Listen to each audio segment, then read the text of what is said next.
Greetings, everyone, from around the nation and around the world. I'm very excited that you have chosen to stop by the Courageous Truth podcast. We're going to continue part 2 of our series, The Joys of Communism. Again, a lot of people would ask, why is this important? Why do we need to know these things?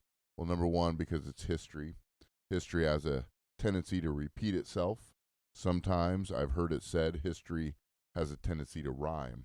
And I think it's both happening right now in our culture and our culture around the world. So my hope is that this exposes some of the tactics, some of the ideas, some of the philosophies of what communism is so that we can recognize it and we can stop it. And the only people that can stop it are ordinary citizens like you and me, ordinary believers like you and me that are going to be courageous and take a stand for what is true.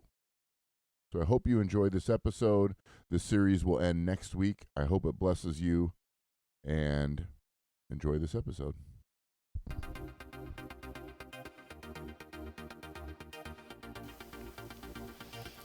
Welcome, everyone, to the Courageous Truth podcast, where we strive to live courageously through the lens of Scripture and build courageous lives in a world that is driven by fear.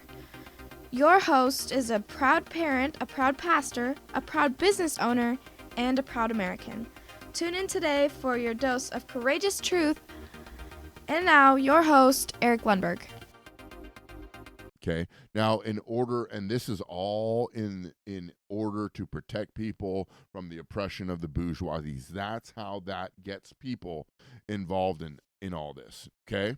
Now, what attracts people to it is the fairness of it all. What attracts people to it is everyone becomes equal and no one is being oppressed. But in actuality, and history will show, and at the end of this episode, I'm going to talk about how many people were murdered under communist regimes, how many citizens were murdered under communist regimes. What happens is the entire citizenry becomes oppressed. When you lose your freedom of religion, when you have to surrender your freedom of religion to the religion of the state, when you have to, surrender your free speech, you can't have ideas outside of the proletariat ideas. You can't have wages that go beyond. Like what happened? Like you can't go out and work more or work less. You're automatically given over to whatever that regime in power decides is best and right. Now, how would a communist state enforce this? Well, they would have to get a communist police force that are enforcing all these things. And they have to be very strict because people at their core want freedom and they want to make their own decisions. History has shown us that. We are people that were created with a free will. And people want to push back against things that they feel are unjust or that are not in their best interest. When your food is being rationed, what happens when the food that's being rationed, the supply levels are down and you still have to remain fair? Well, then you begin to lose, everyone begins to lose a little bit of food or a little bit of, soap or a little bit of the average things that they need in order to live. Like logically follow this thing out to conclusion. Okay? History has proven that this does not work, and it leads to trauma, it leads to oppression, it leads to misery, it leads to death. Because they have to keep power over the people. And the greatest tool to keep power over the people is always fear. Always. There are reports in Ethiopia when the communist regime held power that they would bury peasants alive to keep the fear of the ruling class and the governing class in power. The laws became so strict that they became massively oppressive. So I'm going to go through now. I'm going to kind of switch gears a little bit, and I'm going to read a couple quotes from the literary amazing work, the literary quote, masterpiece, unquote. That is the Communist Manifesto. And here's another thing that communist regimes go after, and they go after the family. And whenever you go after the family to break up the fabric of a family, the society, the culture, the citizenry is going to disintegrate every single time. And we see it all throughout the world. We see it all throughout history. It takes on different forms. But when the family is under attack or the family is trying to be reimagined or redesigned, that's when we're in trouble. Because if a ruling class can destroy the family, then there is no support system out there for individuals, and everyone becomes isolated. And when you isolate people, you can control them and you can own them. And really, it is a slavery tactic. Okay? Now, on page 11 of the Communist Manifesto, this is what the communist philosophy says. They say on page 11, now remember this is written 150 years, quote, the bourgeoisie has torn away from the family its sentimental veil and has reduced the family relation to a mere money relation. That, unquote. That is what communist philosophers will say that the bourgeoisie, that the business owners and factory workers are doing to the family. That right there is a lie and a tactic to get family members to adapt the communist philosophy. Because in order to make everybody equal, you have to get rid of the patriarchy. You have to get rid of the family structure, the grandfather, the father, the son. You have to get rid of that structure, because then if you can, then people aren't going to be looking to the elders for wisdom and advice. They're going to be looking to the state. Now, I'm going to read on page 13 another quote from the Communist Manifesto. And this is, again, this first chapter of the Communist Manifesto is talking about basically their views on exposing the bourgeoisie. This is what it says, quote, the bourgeoisie, by the rapid improvement of all instruments of production, by the immensely facilitated means of communication, draws all nations, even the most barbarian, into civilization.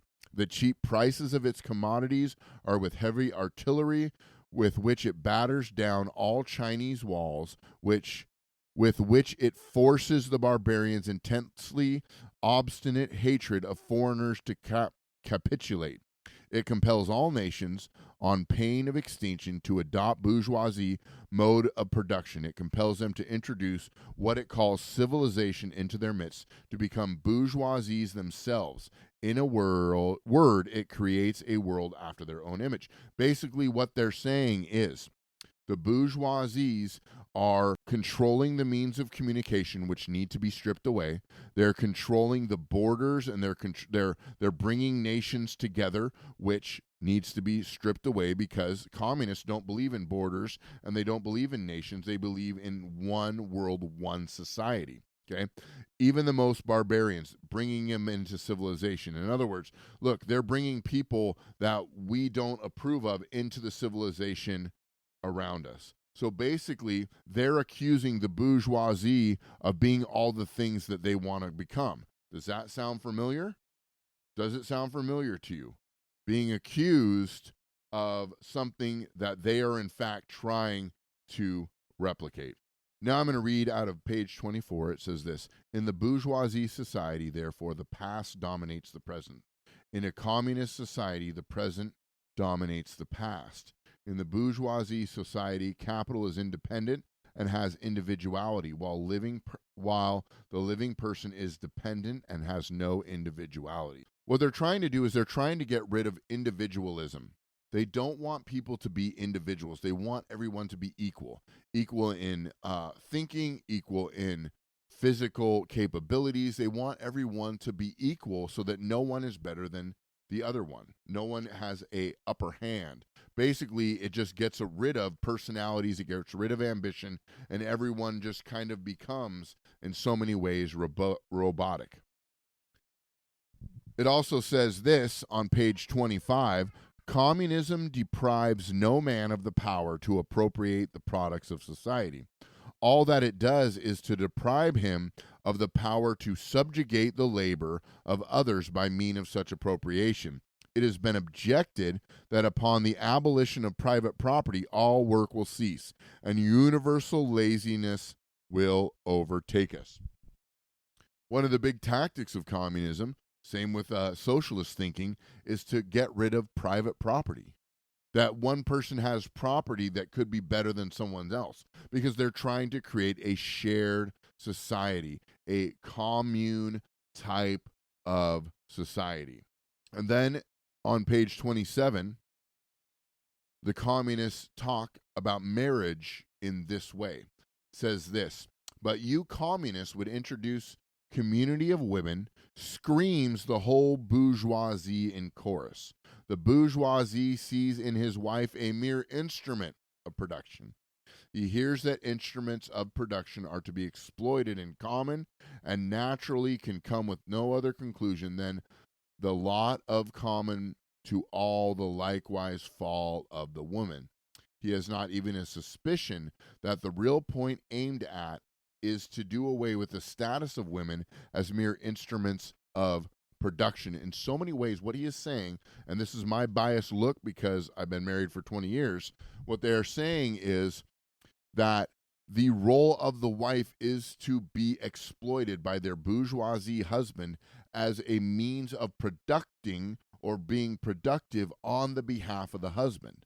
So what they're saying here is they want to get rid of marriage and make men and women equal in society, both in value and in role. Now, we know that they are equal in value, but we know that their roles are different. Why? Because gender is real, gender is factual, and gender have roles that are assigned to them by God himself and by their DNA as their specific gender.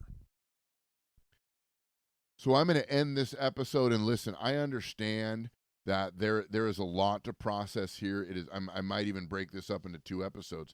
There is a lot to process here. There is a lot to here's my hope for all this.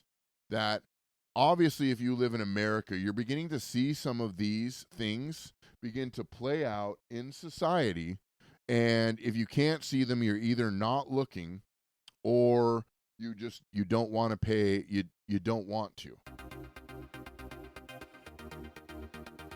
Thank you for tuning in to the Courageous Truth podcast. We live in a world that is in desperate need of courage and in desperate need of truth. Our prayer is that this podcast will equip and inspire you to live courageously for your family, your community, your God, and for your country. Be courageous in your stand for truth in a world that is completely abandoned. See you next time right here at the Courageous Truth podcast. Remember, truth requires courage.